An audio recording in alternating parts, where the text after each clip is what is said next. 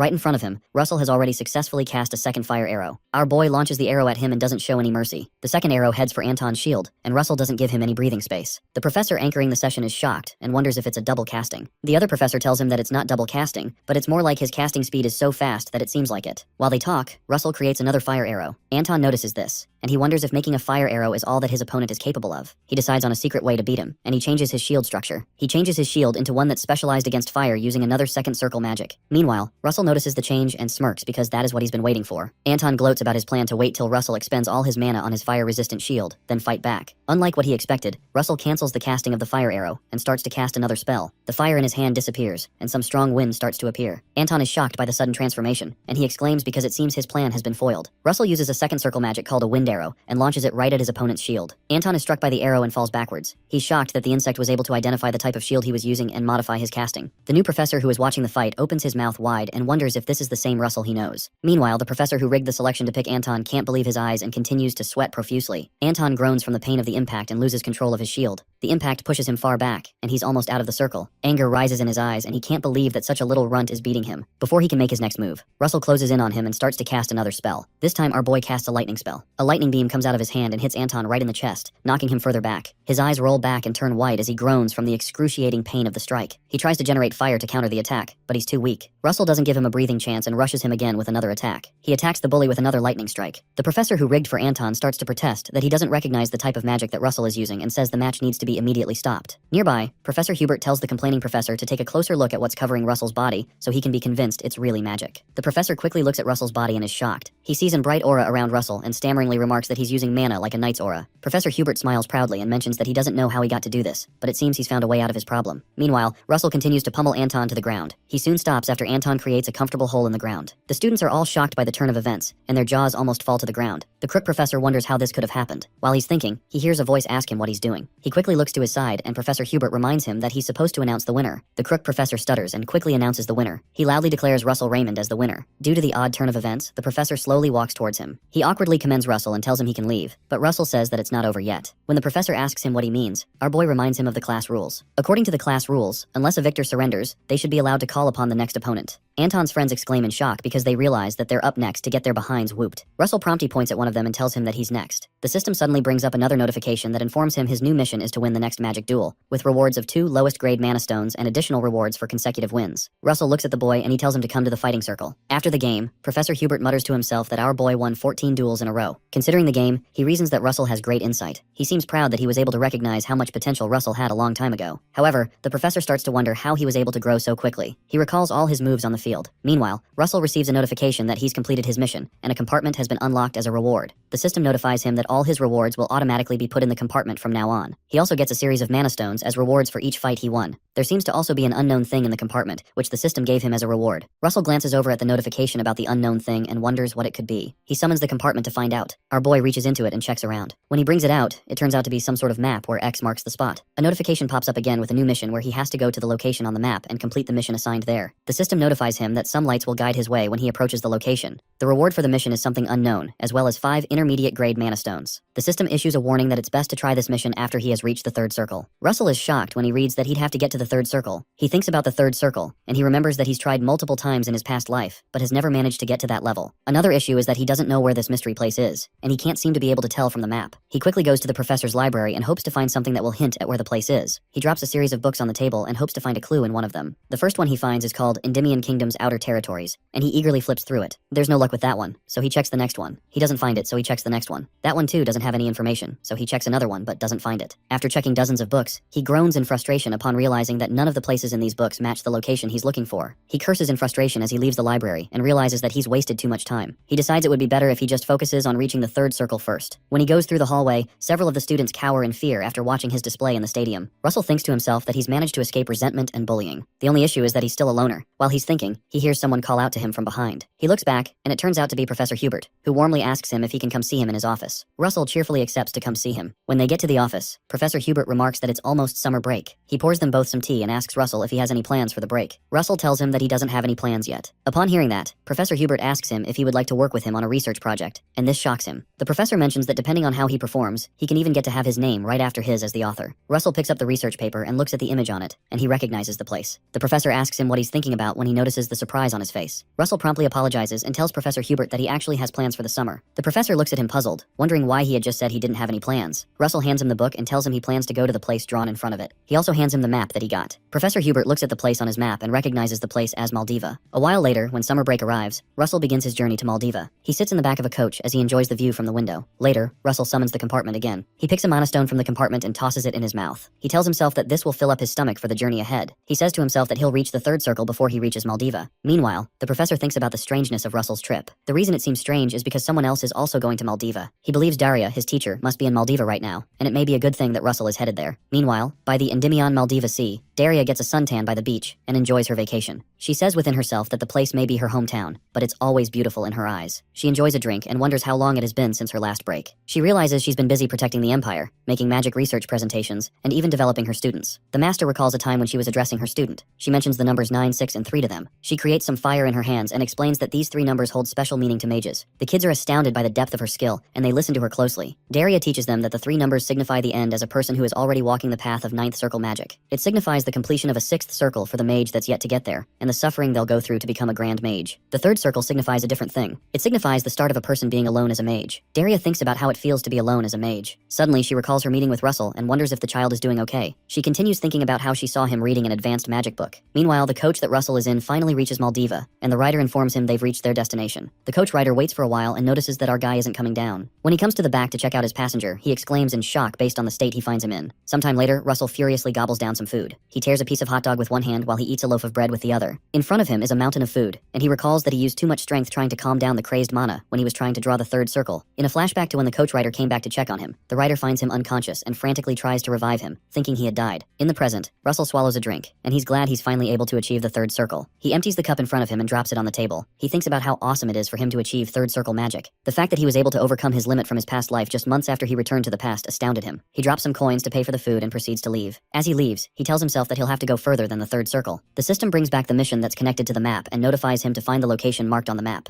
The screen notifies him that light will guide him once he takes the bold step to go near the area marked X. Russell checks the map again, and he realizes that he has to find the place on the map, but he doesn't know the landscape. While he's still thinking about how he can get directions, he overhears a tour guide inform some men that he'll take them on the best tour around Pompeo volcano. The tour guide screams loudly and explains that he's offering a special discount just for today. Shortly after, Russell joins the tour and follows the guide as he leads them to a rocky path. The tour guide tells them that Pompeii was originally a regular mountain that somehow turned into a volcano. The mountain suddenly turned into a volcano because a special creature started living in it. Their guide instantly mentions that there's only one creature with that description in the entire world. The creature is none other than the Red Dragon. Russell decides it may be a good idea if he starts to move alone from that point. Our boy crouches behind the other tourists and proceeds to leap off the cliff they're standing on. While the guide is still telling the other guys about the location, Russell jumps off the cliff. Our boy jumps on the nearby river and begins to walk on water. He says within himself that there may be a connection between this place and the reason he was sent back in time, his growth, his missions, and the rewards he's been receiving. As he follows the map up to a waterfall, he reasons that it could be that all that was to lead him to something. Our boy believes that everything he's gone through recently may have something to do with the dragon that once lived here. While he looks at the map, portions of light come out of it and float in front of him. The light mixes up and turns into something circular that looks like an eye. Suddenly, the streak of light moves away from the map and starts to head somewhere. He suddenly recalls that this must be the light that he was told would guide him. The light moves over the river and makes its way through the waterfall. Russell smiles slyly and realizes that his mission is behind the waterfall. He quickly casts a wind spell. He shoots a wind arrow through the waterfall to give him a clear passage to go through. After that, our boy leaps right through the hole to avoid getting himself wet. Once he gets inside, he lands on a rock and finds out there is a lava cave right behind the waterfall. He remembers that the system warned him to wait till he achieved the third circle to come here, but he notices that he can't see any monsters or beasts here and wonders why the warning was issued. Our boy continues to make his way through the cave, cautious of every step. He runs into some pillars, which points to the fact that someone or some people had lived there a while back. He places his hands on one of the pillars, and he wonders how long it's been built. While he's checking it out, something catches his attention from the corner of his eye. He finally finds the light he was following stop in front of a strange door. Russell walks towards the door to investigate what's behind it. When he nears the door, his sense suddenly begins to tingle, and he feels as if something is wrong. He stops walking and wonders if he's suddenly forgotten the things he learned from his life as a mercenary. The thing is, in a situation where there are no monsters, beasts, or any sounds, there can only be one explanation. It means you've entered the territory of a strong predator. Suddenly, a huge lizard surfaces in front of Russell and looks down at him. Russell leaps backwards to avoid getting his head bitten off. When he's a few meters away from the creature, he looks at it again and realizes it's the Komodo lizard monster. He remembers from his days as a mercenary that it's a monster that can only be defeated with at least 2 teams of mercenaries. Our boy watches the monster advance towards him and decides that the only thing he can do now is to run, because there's no way he can kill it. He decides to slow it down by casting some lightning magic. Russell chooses the second circle magic called lightning arrow and starts to generate one. The Komodo lizard roars at him again as it gets close. Our boy doesn't give in to fear and aims the arrow at its face. He launches the arrow right at it, hoping he can land an attack and slow it down so he can get a chance to run away. The impact is so strong that it electrocutes the Komodo lizard and immobilizes it for a while. Russell is glad he's been able to stall with that move, so he decides to make a run for it. He heads straight to the stone gate where he had seen the light stop to get to the next part of this mission. As he gets inches away from the door, the 2 statues in front of the door block his passage with their staff and declare that he must prove he is worthy to enter with his mana. Russell is shocked by this and realizes they won't let him get off easy. The Komodo lizard soon reaches where he is, and it appears that it easily shook off the effects of the lightning strike. Russell looks behind him and notices he can't go this way or the the other. He thinks on his feet and decides to do something erratic since his way is blocked. Turning around in rage, he tells himself he'll have to make his own path. He reaches out his hand and generates some fire that he directs toward the Komodo lizard. Suddenly, the stone on the door scans the mana that Russell is emitting. The monster notices the response the stone has to Russell's mana and watches in shock. Instead of advancing, the Komodo lizard suddenly stops. Russell is just as surprised, and he wonders why the lizard has suddenly stopped in its tracks. The Komodo lizard monster bears itself up and almost stands upright, and Russell just watches in utter confusion. Suddenly, the guards blocking the gate retract their spears and stop blocking his way into the gate. The mysterious voice that spoke earlier tells him that he has proven himself. This means he can now enter. The crimson stone on the gate starts to shine brightly. The light becomes much brighter until it envelops the entire cave that Russell is standing in. Shortly after, our boy wakes up with a terrible headache in a totally different place. He quickly scans his environment and notices that things have changed. He touches the ground and notices it's made of ice, and he wonders how he's standing on ice when he was just standing in a cave just moments ago. It's unclear where he is, as all he can see is an ice cave and some ice statues as he looks around. He remembers that he was just in a cave a few moments ago and wonders if he was taken here through teleportation magic. While he's thinking, he notices another odd thing right behind him. Right up a nearby stair that's also made of ice is some mysterious magical horn that's held down by a series of chains. While he's thinking, a screen pops up again. The screen notifies him that he has a second mission, which is to defeat all the ice golems in the area and clear out the Trial of Fire. Some noise from behind him causes him to quickly turn back to investigate. He realizes the ice statues he saw were actually golems, and they've now come to life. He looks around him and realizes that he's surrounded by about several hefty ice golems, and wonders if they're really expecting him to defeat all these golems on his own. There's no time to waste, so he decides to get right to it, and starts to generate some fire magic in his palms. He curses and mentions that this mission is way too harsh, but it seems like there's nothing he can do. He generates another firebolt and fires at a nearby golem like a madman. The firebolt courses through the ice cave and heads right for the monster. The bolt hits the golem right in the chest, and it looks like it should do some pretty good damage since fire trumps ice. Russell recalls that in order to kill a golem, one has to crush the core inside of it. The golem he fired at looks completely unscathed. If it could talk, it seems like it's asking him if that's all he's got. The firebolt only managed to leave a crack on its chest. This looks like game over for Russell, and it seems he's going to be golem food. Russell winces when he sees this, and he wonders how cold the ice that it's made of is. He decides to try another approach if fire doesn't work, so he starts to create some wind magic in his palms. There seems to be an issue because the wind doesn't respond to him. Our boy notices this, and he's shocked. He wonders why his wind magic is suddenly not working. While he's still playing around, the golem rushes towards him and attempts to smash his brains into the ground. Russell responds quickly and decides to use some lightning instead. The lightning doesn't come up either, and Russell realizes he's cooked. The golem smashes into the spot he's standing. Luckily, Russell is able to move backwards before the hit lands. He drifts backward and stops when he reaches an ice wall. He thinks about the notification that came in earlier, trying to get some information as to why his magic isn't working all of a sudden. He remembers that the system mentioned something about clearing a trial of fire. Another golem comes to swat him like a bug, hoping to crush him into the wall, but our boy quickly moves backwards again. He suddenly realizes that he's not going to be able to use any magic here other than fire. Trying to avoid the monster, he trips over an ice rock. He gets pushed towards the wall, and he ends up on a dead end. All the golems trap him in that dead end, and it looks like it's about to hit the fan. Russell groans from the terrible impact of hitting the wall. His head starts to bleed, and it looks like he also hit his head against the wall. With a deadly look in his eyes, our boy creates another firebolt and walks towards the golems. He finally stands up to the challenge. The golems stare at him in awe as his entire body is encircled with fire and mana. Russell fires 3 firebolts at the same time. The ice golem looks shocked by the sudden change in tactics, but it can't move out of the way because the arrows are pretty fast. The impact of all 3 bolts is quite explosive. The golem's core is exposed by the explosive bolts. Russell proceeds to take it down. He fires another bolt at its core and smashes the golem to pieces. Russell does the same to another golem standing nearby, and the method works. He starts to pant, and he realizes he's only been able to take down 2 of them so far. At this rate, he'll probably run out of mana before he can take them all out. Our boy grimaces, and he decides to try something else. One of the golems tries to punch him into the ground, but our boy quickly runs back to re-strategize. He considers that to shatter their solid ice sheet at once, he needs to use something similar to how knights shatter iron shields with one strike. To do this, he has to focus all his power at a single point. In the end, he believes he needs to pack in more mass into each volume of his attacks. This isn't going to be a simple spell, so he decides to get further away to get time to cast such a complicated spell. When he creates some space between himself and the golems, he begins the spell. He starts by creating a fire arrow. He applies the formula for amplification on the arrow to make it larger and carry more weight. To make the bolts replicate, he adds the replication formula. It all works well, and several fire arrows emerge. Finally, there's something else he needs to do to make the attack really dense. He has to merge all the arrows into one, so one arrow carries the power of several at once. He has managed to replicate 5 fire arrows, and all that's left is for him to merge them together. Russell begins to apply the magical formula for compression. He merges all between his palms and starts to make them into one. Suddenly, one of the ice golems appears in front of him. The golem rushes at him with a full punch, and it looks like it's Russell that'll get merged to the ice-cold floor. He starts to scream and begs the arrow to quickly merge so he doesn't get killed. In the nick of time, he releases the merged arrow, and a great explosion occurs. The explosion is so grand that it stops the golems in their tracks. One of them gets a full-blown hole in his chest from the explosion where his core used to be. Russell moves away and lets the ice golem crash to the ground. He walks majestically with his newly crafted weapon, which he calls the blaze lance. Once again, his eyes transform into those of a dragon. The system gives him a notification that his understanding of fire elements has transcended beyond limits. Russell agrees with the notification and says he can feel it. He reasons that the power he's feeling is close to something from the 5th circle. He holds onto the spear and notices just maintaining the spear is a huge energy drain. To avoid wasting energy, he makes the first move. The golems rush towards him to let him know that they're not intimidated by his flashy new weapon. He launches his attack right from where he's standing and burns through the core of 3 of the golems and goes to the next and to the next. Russell counts that there's just 4 of them left, so he quickly proceeds to finish what he started. He breaks the core of one of them easily. He slices through the second one with his weapon, destroying the core also. Now there's just 2 of them left. While he's counting, one of the golems launches an overhead attack and attempts to hit him, but he easily moves out of the way. He jumps at the monster to take it down. He slices it in half for its insolence. After that one goes down, our boy starts to pant because he's running out of mana, but he can't rest till they're all down. The last golem decides to go long range, and it throws huge ice rocks at him. Luckily, Russell blocks the rocks, but some of them hit him, and he realizes he would instantly have been killed if he hadn't blocked it with his spear. At this point, he's left with 1 breath of mana, and his spear starts to dematerialize. Russell gets back up and maintains the spear. He tells himself that there's one last thing he can do if that's the case. He decides to throw the spear at the monster. This is the last blow, so it's critical. It'd be terrible if he missed. Russell finally throws the arrow when the monster gets close enough and hopes it reaches it. Finally, the arrow breaks through its ice shield and gets to its core. Russell just stands there after his throw and watches the arrow pierce through the monster. Our boy keeps watching, and he looks through the large gape in the monster's chest. When he realizes that he's taken them all out, he collapses to the ground. The system suddenly shows up again and notifies him that he has completed the mission and will receive the reward of 2 low-grade mana stones and 3 lowest-grade mana stones. He will also receive the unknown object. The unknown object is something called the Forgotten King's Horn. It turns out that the mysterious-looking object that Russell saw in chains is the Forgotten King's Horn. The horn becomes enveloped with fire. The screen pops up again and shows that this is the Forgotten King's Horn, and it has fire essence. The horn starts to release a great deal of light that fills up the entire ice cave. The light fills up the cave, but Russell isn't aware of it because he's passed out from exhaustion. The system displays that he'll need to enter the thoughts of the Forgotten King in order to receive his reward. Shortly after, Russell wakes up in an odd place. In this dimension, he's tied up by some chains, and he tries to recognize the place. The screen pops up in front of him and tells him he's obtained the unknown object called the Forgotten King's Horn with fire essence. It also shows him that he has to enter the thought of the Forgotten King in order to receive his reward. When he looks around at his chains, he wonders what sort of reward this is because he feels like he's being tortured. Suddenly, the voice of the Forgotten King comes up.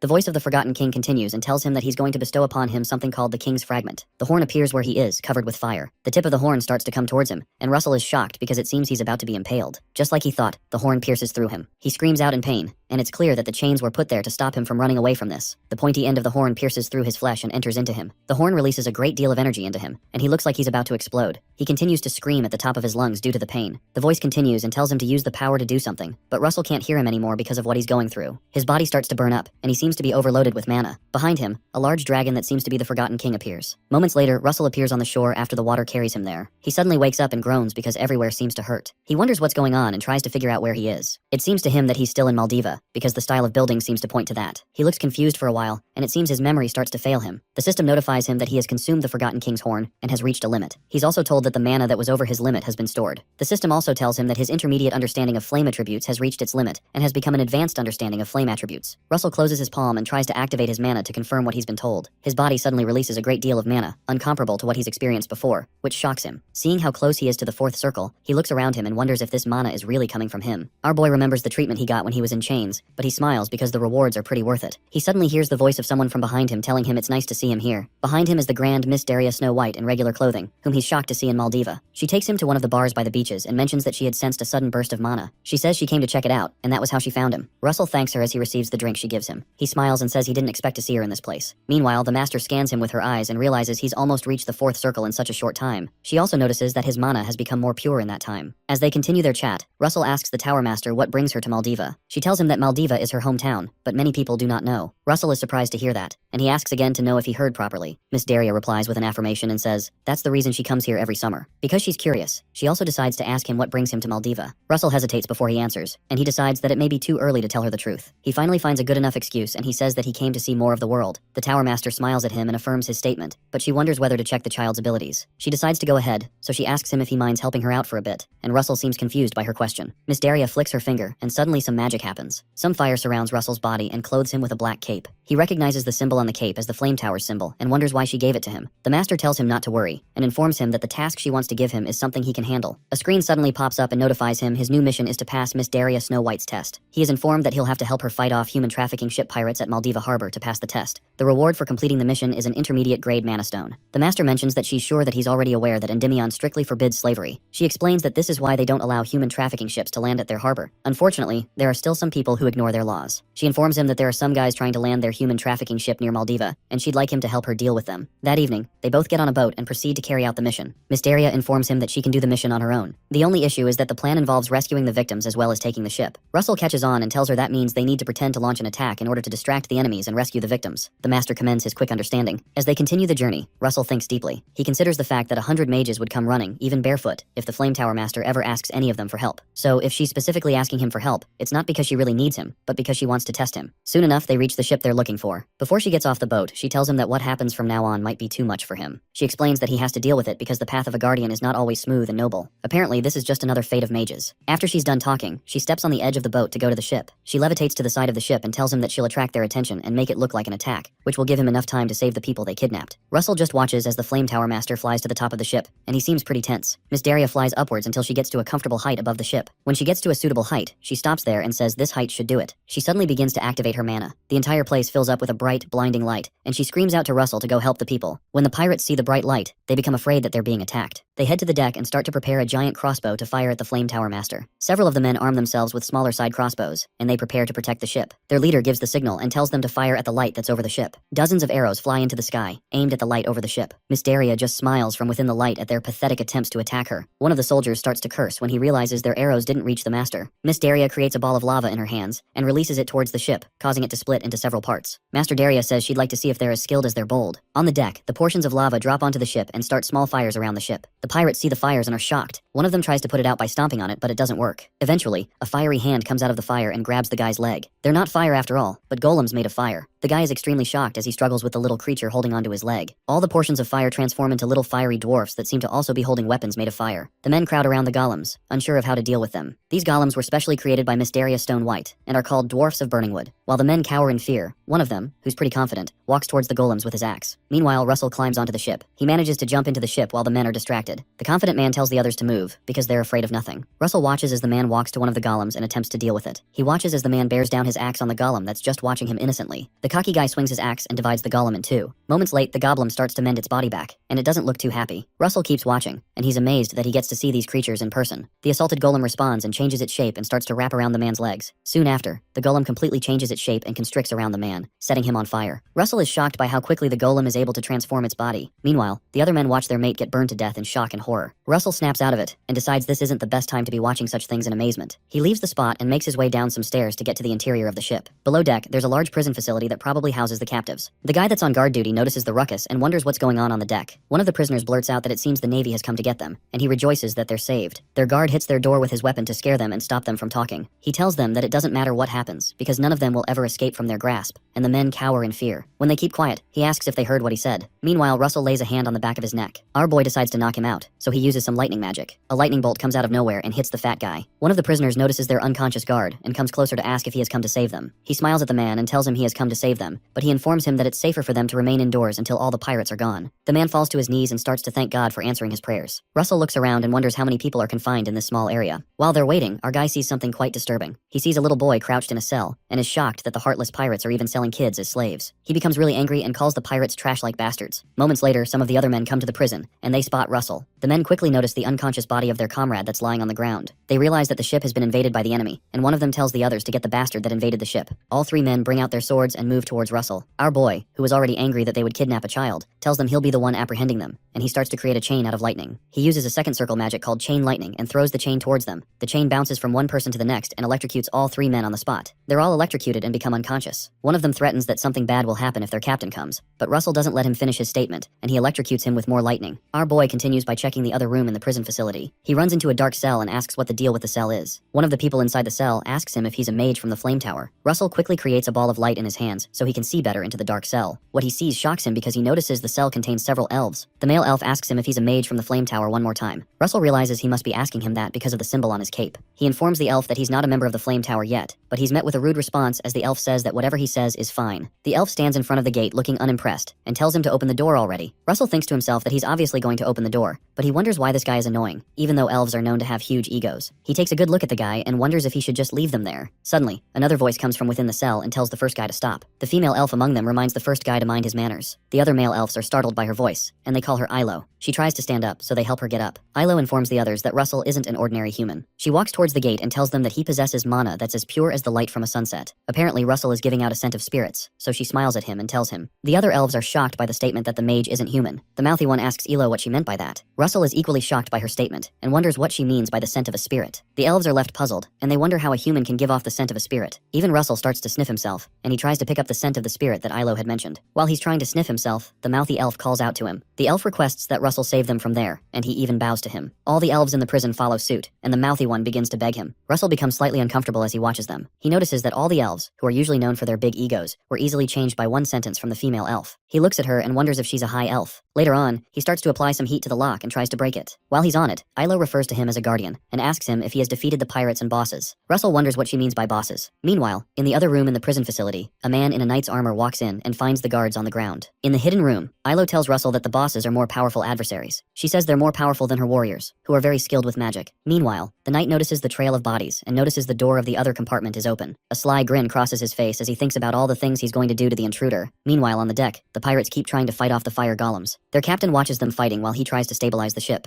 The captain finally stabilizes the boat and proceeds to bring out his sword. Suddenly, he rushes to the lower deck and decides to join in on the fun. He quickly cuts the heads off the fire golems, and it doesn't look like they can recover from this one. When they're gone, he asks the men if they were all struggling because of such a light attack. Meanwhile, the captain has a glow about him, which signifies that he's a knight. The men begin to rejoice when the captain joins them, and they loudly tell Daria that she's done for. Miss Daria watches them in amusement, surprised that they were able to take care of her fire creatures. She decides to come down from the height and join them on the ship to investigate what's really going on. Seconds later, the master lands on the ship's deck. All eyes turn towards her, as the pirates are shocked to see her come to them. The captain smirks when he sees her and comments that she has the guts to close the distance between them. Daria cheerfully looks at him and says that it looks like he's the captain. The captain proudly affirms his position as the captain and tells her that he's called Don Click. Daria scans his body and his sword and notices that he's using something called an aura. The only explanation for that is that he must have been a knight before, so she asks him what he's doing here in a pirate ship. Don laughs for a while, and he asks her if the honor of a knight feeds you meals and pays the taxes. He laughs profusely, and confesses that the Click brothers are earning so much more from the slave trade. When Don gets tired of the chit-chat, he wields up his sword and proceeds to tear the mage a new one. He covers the distance between them in the blink of an eye and tries to cut her. Unfortunately, he's unable to land his attack before the Flame Tower Master flies backwards and dodges his attack. Meanwhile, below deck, a large cut appears on the wall of the inner prison compartment. While Ilo tries to explain to him that the bosses are dangerous, he quickly turns back to check out what had hit the wooden walls. The cut turns into a loud explosion that causes the wall to cave in. Russell moves backward from the smoke, but he tries to see what's behind it. He quickly blocks himself with a shield to avoid being hit. The second Click brother jokingly points out that Russell was able to block his attack. The knight proceeds to get his sword and comes close to him.